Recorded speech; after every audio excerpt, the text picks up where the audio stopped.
you had mentioned about food and behaviors, and that's part of the topic title. What are your thoughts and your feelings around how food impacts our behaviors? We talked about how strongly food can impact our mood, and you know, even things like road rage as an example, and that always gets a laugh. But the truth is, it's powerful. You know, our crashing blood sugar can actually lead to feelings that, you know, angry feelings, or in some cases, if you eat carbohydrates, really pleasant feelings that will actually impact how you respond to situations. Now, I like to think we're all in control of our behaviors, and the truth is we are.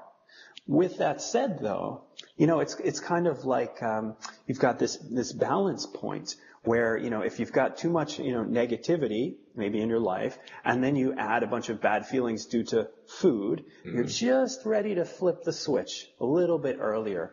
And so, you know, these absence or the absence or presence of certain nutrients can actually impact this. And I always give this one example. I used to be a competitive bodybuilder, and you know, I know lots of them. And if you ask a physique competitor whether he or she is nicer or meaner when they're getting ready for a contest, or maybe ask their friends or family, you'll find that 9 times out of 10 they're meaner because of these food-related neurotransmitter changes in their brain. So, you know, always kind of being sort of geek inclined, even when I was a competitive bodybuilder, I always want to understand this. So I actually found some studies showing that the dopamine system in physique competitors was similar to imprisoned violent offenders.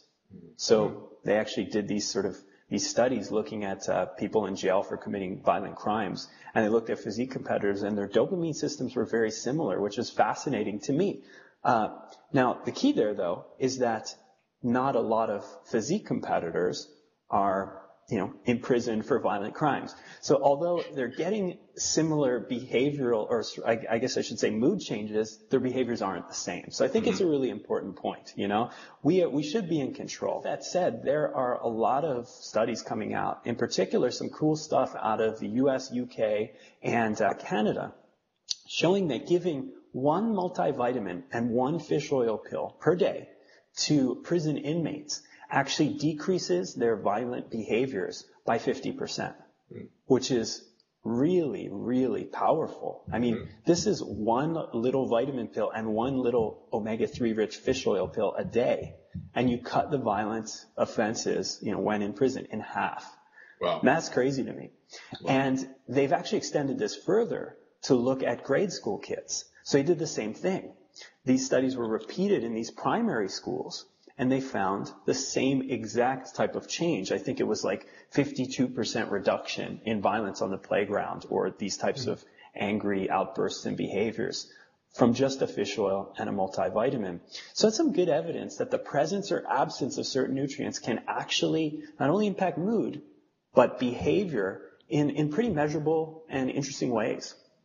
Which makes sense when you originally started talking about how it affects brain chemistry.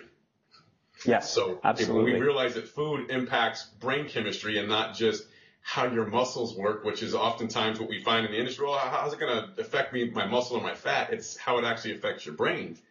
Yes.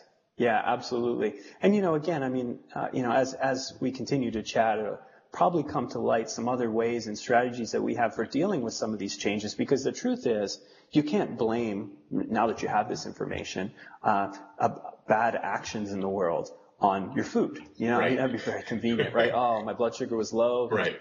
That's why I punched you in the face. Yeah, you know? Not going to hold up in court. Yeah, exactly.